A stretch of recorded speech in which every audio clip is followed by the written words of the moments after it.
NASM is giving you free courses. That's right, free courses each month just for being part of the NASM family. Learn about everything ranging from nutrition to strength, weight loss to stress relief, and everything in between. Click the link in the bio for information and to claim your free course before they're gone.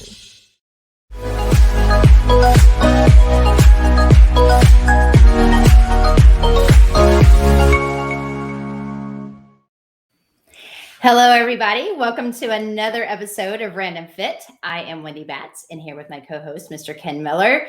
And we are extremely excited about our unbelievable guest that we have today. This individual has played in the NFL for over 12 seasons. He is a four-time first-team NFL All-Pro, 9-time Pro Bowl linebacker. He has over 138.5 sacks. I had to read that twice when I first saw that because I thought that was absolutely amazing. He is a Denver Broncos Super Bowl 50 champion. Whoop, whoop. And last but not least, he is an NASM certified personal trainer and actually launched his own fitness app called Driven to Win. And that was in December of 2020. So I would like to welcome DeMarcus Ware to everyone on the show and say thank you so much for being here. Well, thank you guys for having me on. Oh, goodness. I mean, I need to redo your intro. I was looking at all your stats and I couldn't decide which one. You are incredible. And we are so grateful to have you here. And I'm just going to get into some questions with you. If you don't mind me just jumping right on in. Let's go. All right. Well, I, being a trainer, have also worked with multiple athletes in all different types of sports. So I know what it takes to get people game ready when they're in season, out of season, and trying to prepare, especially when they're coming off of injuries. And I know that you personally have had a number of surgeries. You know, I know you've had some issues with your arm and your back. So can you tell everyone a little bit about what you learned about your own body and your experience, especially when you were, going through the grind of being a professional football player? Over the 12 years, I had 51 injuries. I had, just to name a few, 4 back surgeries, 2 neck surgeries, 2 broken arms, you name it, I had it. But one thing that I really found out from all of the recovery and rehab is how much sleep you get. Like, sleep is like the most important thing when you start thinking about, lifting weights, recovering, but also if you have an injury, the same thing, how much sleep you get, because you're tearing your body up no matter what, if you're rehabbing or if you're trying to, build muscle. So no matter what, recovery is everything. And it was a challenge. It's always a challenge with day-to-day schedules. And then you're trying to get your diet right, what you're putting into your body. So it's I would say a true cycle.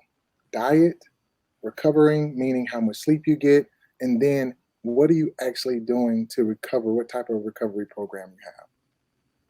Wow. So apparently you were with your trainers 24/7. 24/7. I'm talking about, I went in at 6 a.m. I was done at 9 a.m. every single night. And a lot of people don't understand that is I had to practice before I even practiced. That meaning that I had to go to rehab first and then go lift weights, have meetings all day, actually have 2 practices during that time, and then have rehab after work where I'm doing dry needling, massage, corrective exercises, you name it, I did it. Wow. Nice.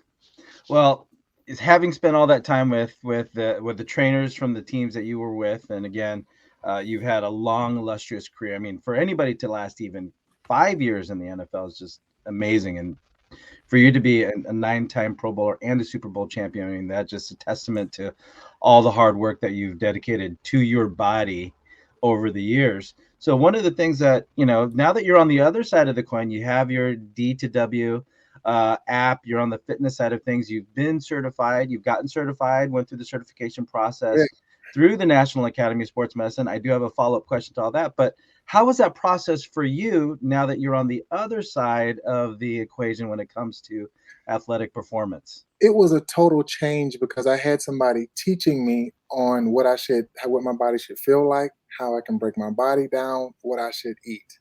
And I knew how to do it, but the difference is knowing how to explain it and being able to assess someone and explain it 40 different times if you have 40 different clients. And that's usually the challenge that you run into. And I did not know when I got into the fitness space, um, it was one of the biggest challenges for me because you have to create your own identity. And what I mean by that is everybody has their own culture and what they do. There's so much information out there, but what information is going to resonate with you? And once you find that, you own it. And when you own it, people start believing in you, and then you start getting the clients that you want. But some people think that, hey, I need to go on Instagram and start just doing all kind of exercises. What is your methodology? Why are you actually doing it? And that's why I chose NASM. I chose NASM, and it's helped me out so much on what I knew how to do, but now I know how to explain it and I know how to assess. And that's the great part about it. And no matter what, you're always correct when you get that right information. That's pretty deep. Yeah, I love it. I'm gonna show that clip to every new trainer I I know. know. Well, a follow up to Ken's question, what do you find to be the most rewarding thing being an NASM certified trainer? I know working with, different types of clientele, that's always rewarding within itself. But, you had made a comment and something that I had seen online about that you couldn't really walk after you retired. Yeah. And so can you kind of elaborate a little bit more on that? So my last year, I got a back infection, so I had to have 2 surgeries, and then I herniated my disc, and I had to have another surgery. And then right after that, in February, so December, I had 2 back surgeries, and then I had 1 neck surgery in January. And I couldn't walk after that season. And I started thinking to myself, that's the reason why I retired. But I started thinking to myself, how do I recover and rehabilitate myself back to just feeling good? I mean, I just wanted to get out of pain. And so I started learning MAT, muscle activation therapy, what functional movement screening was, what corrective exercise specialist is for NASM, but also started thinking about all of the intricate things of how to train. Are you in a stability phase, hypertrophy phase? Are you in the strength and power phases? You start figuring all these things out and you start saying, okay, I'm feeling better. And then just from that point when you're saying I couldn't walk, I wanted to give that sauce to everybody else. And that's why I created Driven to Win. Having a computer science background, I started working with 3D models and augmented reality and motion capture. And I wanted to sort of put a trainer in your pocket, right? And using machine learning with AR Kit with Apple. So it was really cool building that whole project. And now just being able to make my new locker room the weight room, which is really fun. I get to talk to people and help people out, not just from performing, but now them living healthier lives. Awesome. Now that you've got D2W, that's your main deal right now. You've had your career as an NFL player, having reached the highest of all accomplishments there, and multiple times as a Pro Bowler. But as you have learned the NASM model, as you talked about, you have stability, strength, and power. All the things that go into programming somebody for athletic or just recreational or just wellness, and like you said, you just want to be out of pain. Mm-hmm. Now, because you've experienced, I guess, the ultimate when it comes to what your body can go through, how much interaction do you have, if any, with NFL players now, as far as getting them ready or keeping them in the field? Are you interacting with football players that have done what you've done? Yeah, so I train about 5 guys every year in the off season, and then I train them periodically during the bye weeks. So during the season, they have a week off. They will come down here. I will train sort of to freshen up everything. But my stuff is more position specific work. If it's an outside linebacker, cornerback, defensive end, so it's more about performance, about building their range of motion, and then being able to exert that power out there on the football field. Now, when I convert that to now just a client that I'm personal training, I ask them, what type of results do you want? Are you trying to lose weight? Are you trying to lean up? Are you trying to gain muscle? What do you want? Are you just trying to feel better from this workout? And that's one thing you always got to ask the client. What are your goals? Put that down on paper, because I've learned that a baseline is everything. When you start somewhere, you got somewhere where you can move from just that point. And working with the athletes, I still work with them in the off season. I own the gym here also is 3 Volt Fitness and Trophy Club, and I have about 250 clients there. So That's the challenge. I just woke up at 4:15 this morning. Welcome to the world of fitness. No kidding. Yeah, It for is anybody work. that wants to. It is work. Yeah, you thought playing the NFL was hard, you know? No kidding. Oh my God. I love it. Well, I'm going to actually change the page a little bit, and I'm going to openly admit this, so don't laugh, but I'm a huge Tennessee Vols fan, which makes me an automatic Peyton Manning fan. No Okay. kidding. I love this man. And if my kid, I'm telling you, was a female, or, well, we didn't name him Peyton because my whole house and basement looks like that. Just so you know, I've got orange everywhere. But, you know, with you being a part of the Super Bowl 50 is last season, you obviously played a huge role in this accomplishment. So can you kind of tell us about your experience? And then, you know, once you retired, kind of like reflecting back on that moment when you won. I would take you to the game before the Super Bowl, and I remember playing against Tom Brady, and that was one of the biggest games of my career, and the first time me really making the playoffs. And once we made the playoffs, I remember telling the team in that little meeting after the game, I got the game ball, and I said, I'm going to be up at 6 a.m. in the morning. I told you guys, if you put me into the Super Bowl, we are not going to lose this game. And so I was up at 6 a.m. in the locker room waiting on all the guys. They thought that I was playing. And long story short, we end up going to San Francisco, Levi Stadium, and winning that game. Peyton Manning was there. I'll take you back to the locker room a little bit, but usually in the locker room, there's guys playing, all their music is really loud. In just this one game, all the guys were quiet. And I thought to myself, we are ready. And everybody thought that we were going to lose that game, but I knew once we went out there, everybody was prepared. We were happy. And at the end of the game, everybody got to hoist that huge Super Bowl trophy up, but I didn't touch it. I was like, I'll get a little time to myself. Maybe I'll touch it a little later, because I was just in my feelings, right? But then I went into the locker room, and the Super Bowl trophy was in my locker, all clean, all by myself. And I'm looking like, who put this in here? Like, who knew that I wanted to have a little alone time with the trophy? And lo and behold, I grabbed that trophy. I mean, it's almost like I was grabbing it. I had a baby. And I was like, and this was like my moment. And I got a tap on the shoulder, and it was Peyton. And me and Peyton looked at each other with the eyes of like, man, we made it. Like, we did this. I was the defensive guy. He was the offensive guy.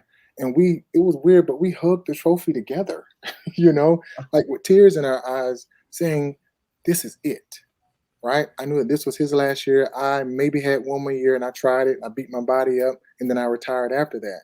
But I never really got an opportunity to enjoy all that time, because when I played, I put my head down at the plow, and I just wanted to work. I wanted to compete and be a gladiator in the stadium, the Coliseum, right? And once I was done, I created this room at my house that has all the Super Bowl trophies, or, the awards. And that's when I started reminiscing once I retired. Like, man, look at how much you've accomplished. Look at what you've done. You never really thought about what you did while you was doing it, but now you get an opportunity to live that over and over again. And it was like new to me. So that's like a really cool thing, and a story I hadn't really told anyone. So yeah, I love it. Sharing with us. Yes. Makes me all kinds of fuzzies coming my way. But well, to piggyback off of that again, what's next for you? I mean, you've got your clients, you've got your gym, you've got your app. I know next year you're eligible for one of the biggest, honors ever in football, which I'm sure you will make your way in pretty easily. But I mean, what's next for you? I think, with me, it's just motivating people. I did that for 12 years. I was a captain for 12 years in the NFL, and I had an amazing platform with changing guys' lives and the people that I got to touch, making myself be second and making them feel first to create some monumental change. And now I got an even huger audience. And when you're talking about, putting that yellow jacket on, that means that you are the best at what you did. But now I'm going to have an even bigger platform on a different team with only about 300 guys in the history of football. And now I get to touch lives through fitness with this jacket on. Tell them that I was the best at what I did. But now I have an opportunity to sort of break people's bodies down and motivate them, and them have that championship mentality to be healthy, to feel good.